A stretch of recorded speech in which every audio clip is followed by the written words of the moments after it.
Welcome back to NASCAR Lap by Lap with me, Garon Bach. We're going to take a look back at the Nashville race weekend, look ahead at Michigan, and then joining me shortly will be Scott and Layne Riggs. So I was at Nashville this weekend. I enjoyed it. I was there for Saturday and Sunday, had a very good time, but I want to go ahead and get right into the results from Sunday's race. So starting off, we know that Ryan Blaney took the guitar home, and he was the one that finished it off with the win, thanks to a brilliant stop and strategy from his team that gave him the victory on Sunday, thanks to the end of stage one and only taking two tires. Recently, drivers have complained about Nashville being a hard track to pass at, and this is exactly what sort of led to the idea for Ryan Blaney and for Joey Logano, for the Penske drivers to decide, hey, let's take two tires. Let's not worry about the strategy per se. Let's just try to get up front, and it worked out for him. Tire wear clearly was an issue, to where the tire did not wear as much as some teams thought it would, and it's another concrete surface that is becoming a difficult and very challenging surface for teams and drivers to understand. But other than Ryan Blaney, the biggest storyline coming out of the weekend obviously was Carson Hocevar. He had a great run in the Coca-Cola 600, but the engine blowing up cost him a great finish there. So he comes back, bounces back at Nashville with a second place finish, and he obviously ruffled up some feathers thanks to spinning out Ricky Stenhouse Jr. Some can argue that it was Hocevar's fault. Some argue that Ricky Stenhouse Jr. just performed in a way that, let's just say, he has been known for over the past couple of years to do so, of just trying to clear himself and accidentally getting himself in trouble. But then we look at the bottom of the list. The biggest thing I heard out of the weekend was passing, and that drivers had an issue with passing. But here's the thing. If you look at sixth place and eighth place of Bubba Wallace and Kyle Larson, those were the two that fell to the back of the field multiple times. Bubba Wallace was a lap down, and you remember at the end of stage one, Kyle Larson was fending off Denny Hamlin for about the last 20 to 30 laps of the stage. But Larson comes back, finishes in eighth, and Bubba Wallace finishes in sixth. Those two showed that, hey, this may be for some, but we can do it. And both did a phenomenal job. I remember during the race, it seemed a lot of Kyle Larson fans were disheveled. A lot of them were upset about the fact, is it going to be another bad weekend for the 5 team? And he bounced back perfectly. An eighth place finish. Obviously, I thought that they would do better because, I mean, it's Kyle Larson. But overall, it was a good weekend for those two. And then finally, to close out for this for the top 20 drivers is Eric Jones. Another day, and it's another Legacy Motor Club top 10 finish. Legacy Motor Club has done a lot over the offseason, and it has shown halfway through the season they have put their 2024 numbers to shame. And they have done a great job improving those numbers and being able to just keep climbing up the charts and getting Eric Jones and John Hunter Nemechek up front most every weekend. Now, obviously, some tracks are difficult, but Nashville is one that I believe is a harder one to understand as a driver. And that's just from my viewpoint as a fan watching the races, because it's a concrete surface and you only have two other concrete surfaces. And I think it's funny to me that 2 of those are in Tennessee, but so I guess Tennessee's known as the concrete state.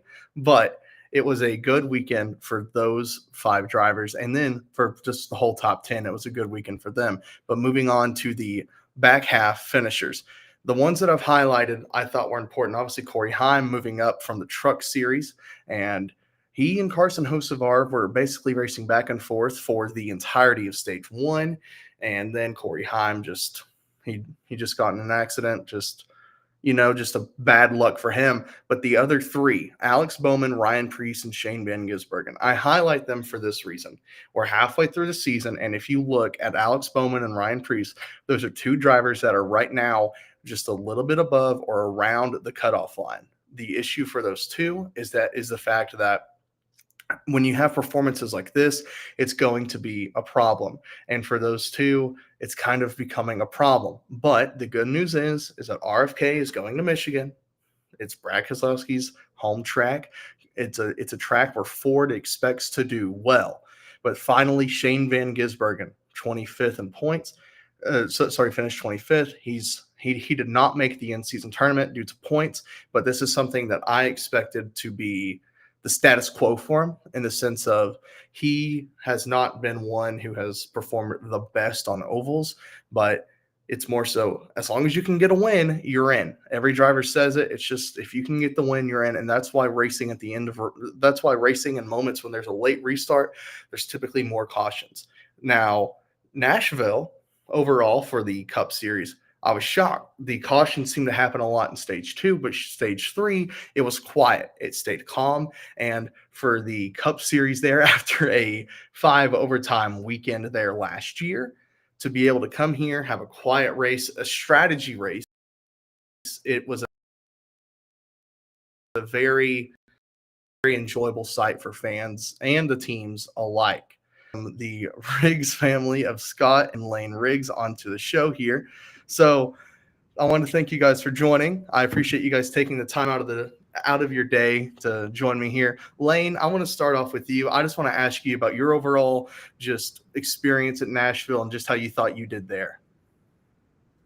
Yeah, I thought that we were the best truck of the night. We were really, really strong. We won stage 1. Got a little behind in stage 2, but was able to get back up to finish second and just didn't really have enough tire to get back up to the front. Feel like we made the proper adjustments and just didn't quite have the pit stop that we needed to be able to do it. Like you were just mentioning, track position is so important at Nashville, and I'd rank that in the top 3 for track position style racetracks where it means more than tires do. So being on equal strategy with everybody, the whole final stage ran green, no green flag pit stops, so we're kind of in a box for strategy. Got all the way back up to third and did the best I could to try to fight those guys for the win. But we're definitely in the speed category. We had that, and I think that if we had the track position with that last pit stop, we could have got the job done. So a little disappointing, but again, a great points day and just another solid run to keep building momentum on. And this question's for both of you, just as drivers, people who have experienced these type of tracks.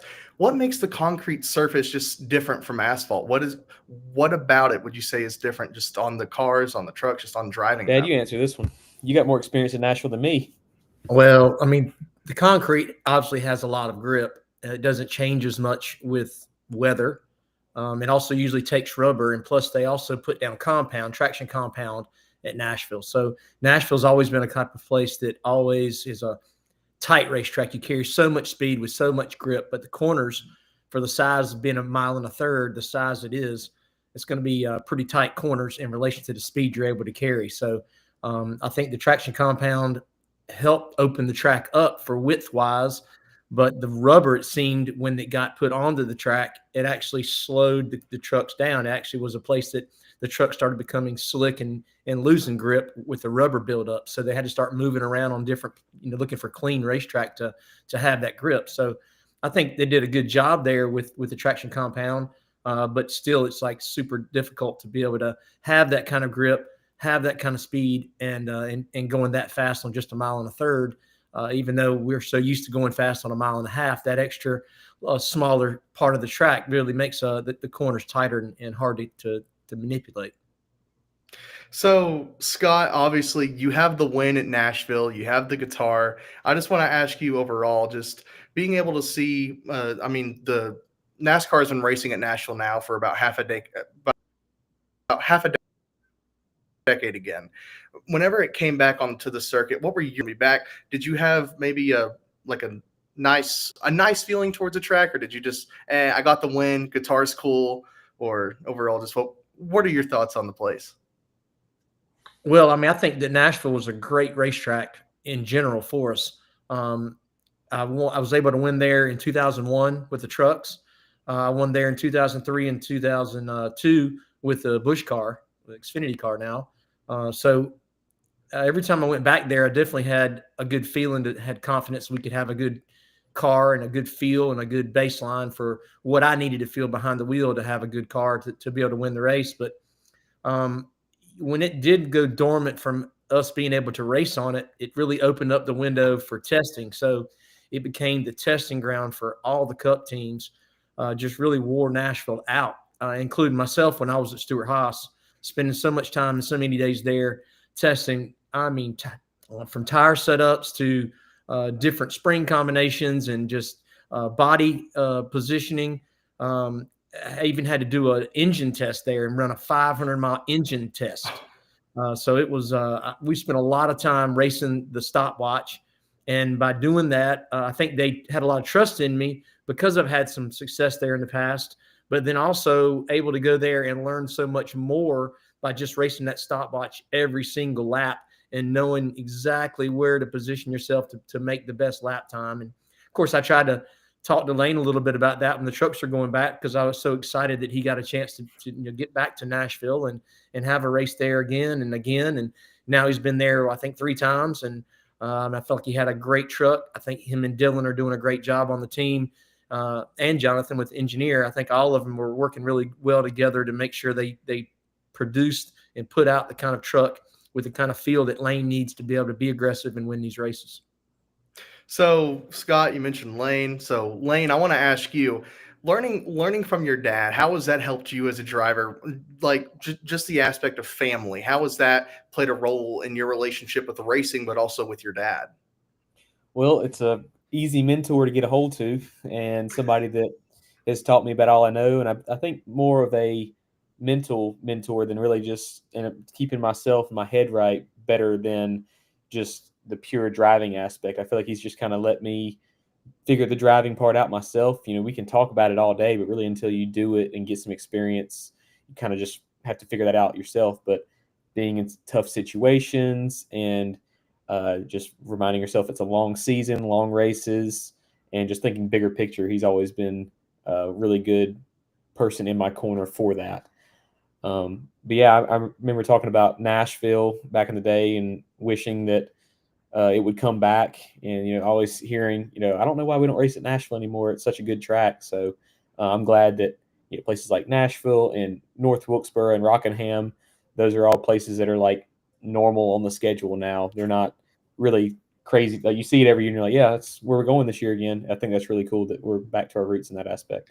So I like that you mentioned that, Layne, about these roots of these tracks. Does that make you more excited whenever you see the schedule come out and you're like, oh, great, is there going to be another track next season we may go back to, or another track we may add? Does that add any excitement to you?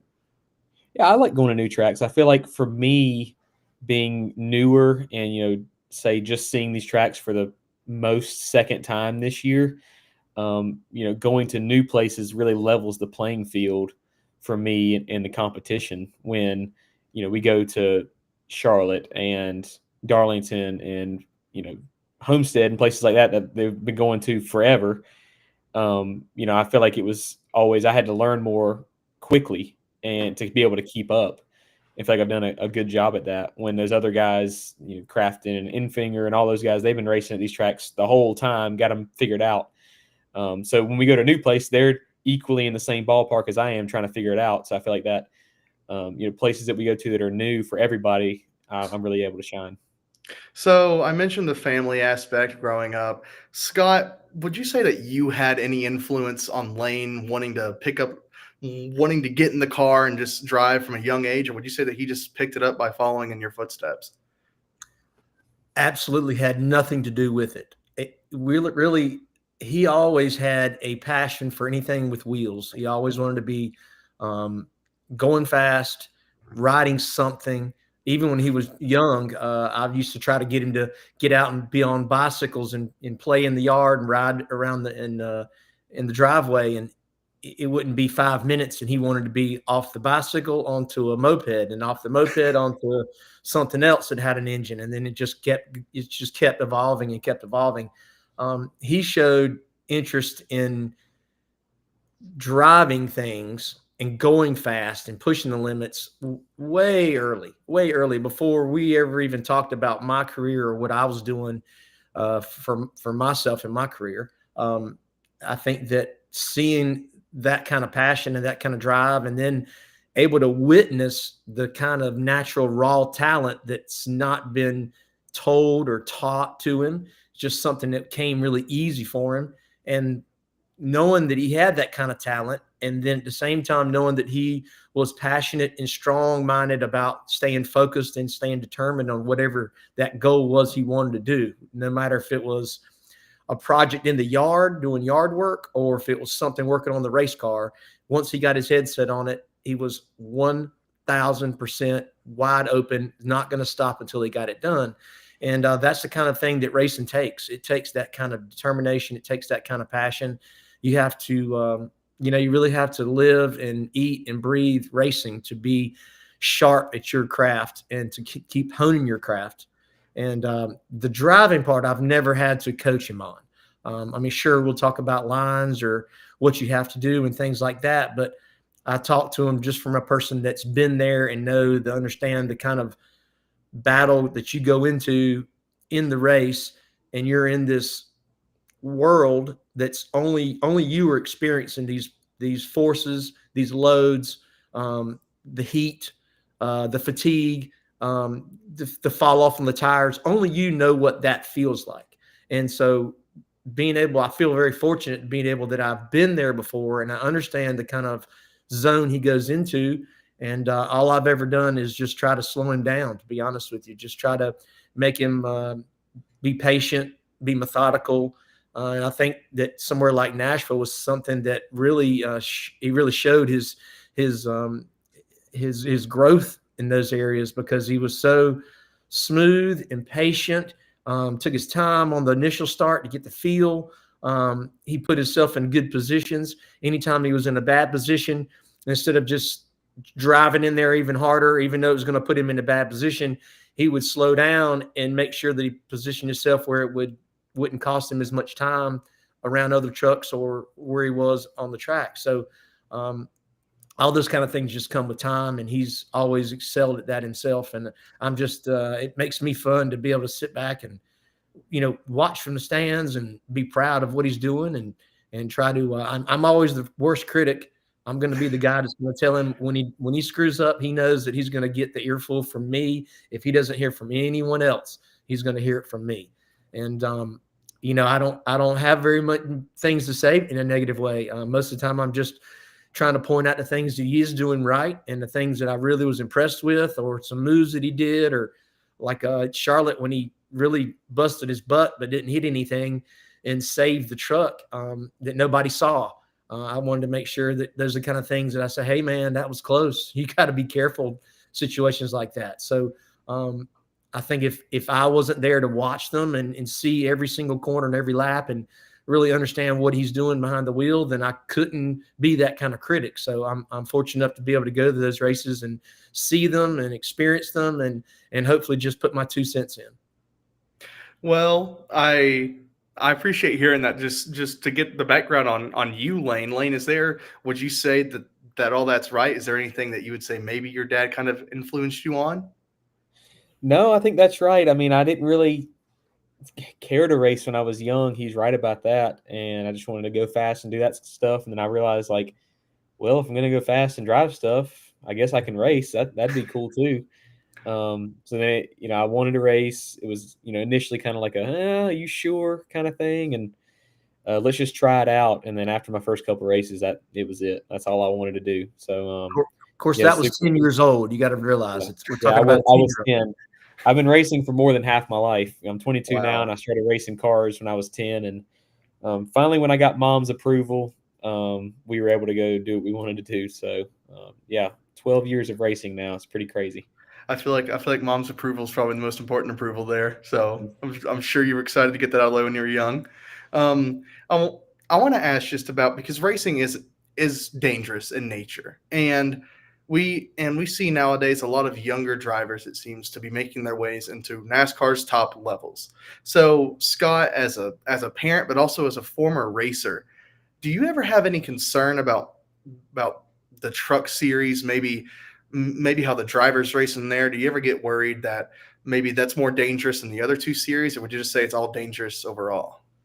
Well, I mean, there's always danger there. I mean, anytime you're pushing the limits of 200 miles an hour and with other vehicles and all the obstacles that you have on the racetrack, it's danger. But I think these days, with all the safety that I've seen, I've been a part of, from the softer barriers, which is a huge part of the safety features, the seats, the Hans devices, and the neck restraints, and the way that we've sort of cocooned the drivers in all the 6 and 7 point harnesses that we have. I think that if it wasn't for those safety features, I don't think that I would be as supportive and eager to push Layne along into the next big challenge all the time. When I was involved, we didn't have S&T. We didn't know exactly where the other driver was. All you knew was a lap time, and you knew a car number, and you had no idea how he was doing it or what he was doing to do that. And your experience at those tracks that you go to was really what would you use for an advantage. And now that you have everyone's S&T and everyone's data right in front of you, live streaming, telling you exactly where they are on the track, what they're doing, how fast they're going, where they're braking, where they're accelerating, where they are GPS wise on the track, you just have a lot more information. But you need that information because you don't have the practice days that we had and hours of practice. So I feel like that there was a fear factor back when I was racing. So, it sort of went along with your confidence in yourself of what you were able to do behind the wheel. You also, what played into that was that fear factor of I could get hurt. And when the car wasn't right, or you were scared about what you were doing with the car or how you put it in the corner, you had to have a lot of confidence because there was man, I could get turned around here and I could get in the wall and not ruin my day, but maybe put me in a bad situation and get hurt. And I just feel like that NASCAR has done such a good job since 2001 to turn all that around, and so many safety features are in place now that there's still a chance. Don't get me wrong, we're racing, so it's still going to be a chance, but those are things that are not in our forefront of our head. Is getting hurt. We think about messing the truck up or getting a fender knocked in and cutting a tire down and ruining our day because our track position is gone. We don't think about getting in a wreck and getting quote unquote hurt. So I think that fear factor has gone down a lot, thank goodness, and therefore we can be really aggressive and we can be let our talents come out and put on great racing. So I think it's changed for good. Well, I want to close it off with this for Layne. You've had three back-to-back, three top 5 finishes in a row. You're going into Michigan. I just want to get your overall thoughts on not just the regular season, but how are you feeling now towards Michigan and then towards after these next couple of weekends, you're going to have like nearly a month off, it seems. So just how are you getting prepared for that? And then overall, just this weekend, what are you looking towards? Yeah, just got to play everything week by week. Michigan is kind of a in-between track. It's new for some guys because they haven't been there in 5 years in the Truck Series, and the veterans, Crafton and Infinger, like I talked about, they were there racing. Ben Rhodes, Majeski, all those guys, they were racing at Michigan, so they got an idea on the field. But we get a 50-minute practice this week. Can change pretty much anything we want to. Spring shocks, which is rare for us. So I'm looking forward to that. My team, we got a good game plan to go, but yeah, I feel like we've had, as a summary of the year, we're top 3 in the speed category, which is the hardest thing to get. I feel like we're the fastest that hasn't won yet, if you want to word it that way. I feel like we've just been knocking on the door, little things going wrong, incidents that shouldn't have happened. You can always look at it and say, well, if this didn't happen, we would have won. And, I feel like we've had 5 of those this year. We would have won if these things didn't happen. So I feel really confident in where we're at, and the trucks we're building. For our motorsports, we're building all our own in-house chassis, bodies, and pretty much everything is from scratch that we're doing now. It's changed a lot in the past few years and had to take on a lot of new talented people that are able to build those trucks for us. And I'm just really confident every time we roll to the racetrack.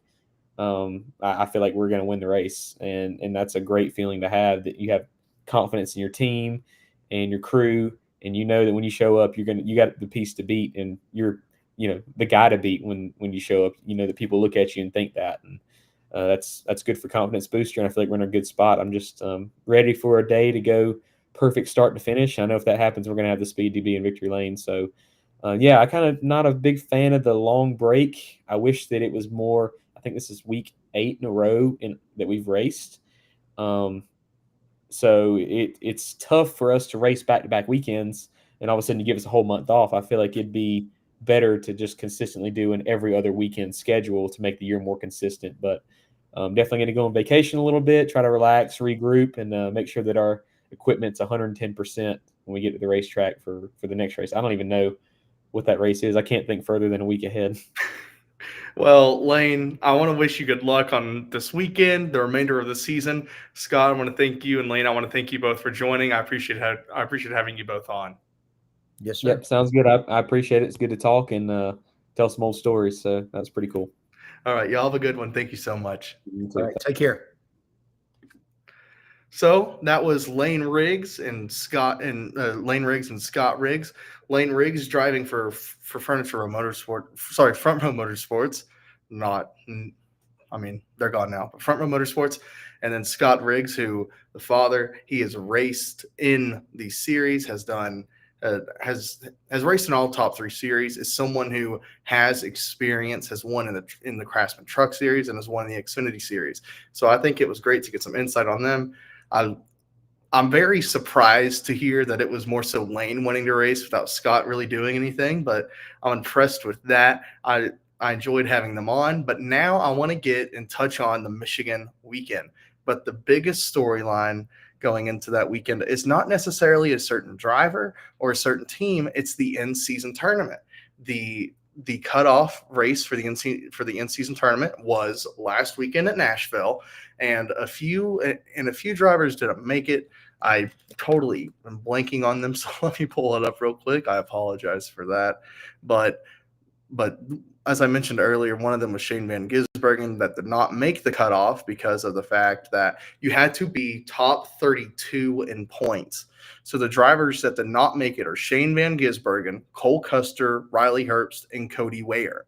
Those 4, they're already kind of now at that point to where, which it kind of adds a little bit more drama, but to where they're not fighting for $1 million in the in-season tournament. They're not even fighting for seeding right now. They're fighting for their season at this moment and trying to gain a win, trying to do something to be able to get into victory lane to be able to say, hey, we can race for a championship later on. All 4 of those drivers, obviously, if they're down there, they've not had the best seasons. I touched on Shane Van Gisbergen. I've touched on Cody Ware before. Riley Herbst in his rookie year has just been, I guess, just disappointing. And then finally, Cole Custer. The Haas factory team is just a weird story, I guess, just a different story that is just like the remains of Stuart Haas. But I wanted to bring this up right here from the in-season tournament, how the bracket is seeded, so you guys can be able to read it in case if I get it wrong, because we all make mistakes. But the 3 seeding races are coming up. You will have Michigan, the Autodromo Hermanos Rodriguez Speedway, which is the Mexico City race, and then you have Pocono Raceway. Those are the 3 races that are going to decide the seeding. And remember, which I'm confused about, don't really know why they didn't do it, just based off of the top 32 drivers, do 1 versus 32, but it's based off of your finishing position. So if you average a really good position throughout every race, so if you're a William Byron or if you're a Chase Elliott, you could be a high seed even though you may not be winning these races. If you can consistently get top 10s, top 5s, you will be a high seed. So remember that. If you are focused on the long game here and your driver doesn't win, but they get two races, 3 races in a row finishing the top 10, you should feel pretty good heading into the tournament.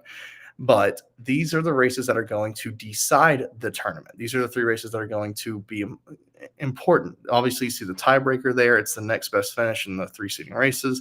And then if 2 drivers were to finish the exact same finishing position, so if drivers were to finish 1, 2, 3, and the other one finished 3, 2, 1, then they would be a tie, and then it would then go to the tiebreaker in points. But I now want to touch on some drivers from some drivers from this weekend that I think will do well. I want to start off with the Fords. The Fords, I think this is their time to shine. I think that this is a track that RFK might be able to bounce back at. This is a track that Penske might be able to continue winning once again. But remember, you also have those Chevys lurking in the background. You have those Toyotas lurking. Tyler Reddick won last season at Michigan. William Byron finished second. I'm not mentioning a Ford in those in that 1 or 2 category, but then you can look below. You had Brad Keselowski and Chris Buescher finishing 5th and 6th at those races. So overall for the weekend, it's really any manufacturer's race. This isn't going to be another Joe Gibbs versus Hendrick. This isn't going to be one of those Toyotas versus Chevys or Chevys versus Fords. But it will be a race that if someone can stay consistently fast and someone can keep their way out of trouble, it should be a good one. So my race winner and my overall thoughts for who I think will win the race, I think Chris Buescher will do it. RFK has just had a woeful season when it comes to points penalties, when it comes to overall finishes. But I think if you can have a turning point at a track that matters a lot to Brad Keselowski and to the other drivers, because it's Ford's backyard, I think this is the one to do it. And that leads me to my next point, a driver's backyard. We've talked about Carson Hocevar. I mentioned him earlier. He's someone that finished second. He just won this midweek. I think yesterday he just won a race in the local scene, and then now he's heading to Michigan at his home track, his home state. And this is a driver who he's close to winning. And I wrote earlier on Monday morning, I wrote that I think his time is coming soon. I just don't know when. I don't feel confident in him winning. But guys, I've talked about the drivers who are trying to make their way in on points. One of those 4 that I mentioned, one of those 3 that I mentioned, will most likely end up falling to the 77, because I believe he will make his way above the cutoff line after this weekend. I believe that Spire Motorsports has found a guy that will probably get sniped from somebody. I don't know who, but he will probably get taken away from somebody else and have to join another team just because of the fact that he's a good talent. He's someone that Dale Jr. is praising right now, someone that many former drivers are giving kudos to, someone and many fans are starting to like as well, just because of his driving style. While it's not popular on track, it definitely is popular off the track. But I want to close off with my best bets for the weekend.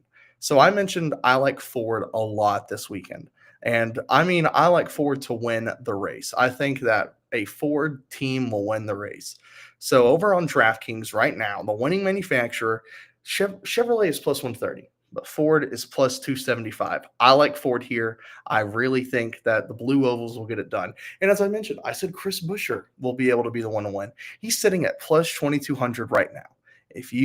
I understand that he is considered a long shot, but in my opinion, I think it's worth it. I think that as a long shot, he is someone that can do well. He is someone that can make this a weekend that will be a turning point for at least one of the RFK teams. And then finally, a top 5 driver. I just mentioned him, and I might as well keep him up here, and I might as well keep talking about him. For a top 5 finisher, I like Carson Hocevar. He sits at plus 225, and I think that he will be able to do something here that will give him top 5. It's obviously an odd track. It's 2 miles, but it races like an intermediate. It's fast. And the Fords are going to be fast. I think all 3 manufacturers will be fast. You'll see a spread of all of them, but those are the drivers and the teams that I like this weekend. And I guess I'll close it off there. I want to thank you guys so much for joining. I want to once again thank Scott Riggs and Layne Riggs for taking their time out of today and joining the show as well. I hope you guys stop by next Wednesday. And I hope you guys enjoy the race weekend. You guys have a great rest of your day and a great rest of your week. Thank you so much.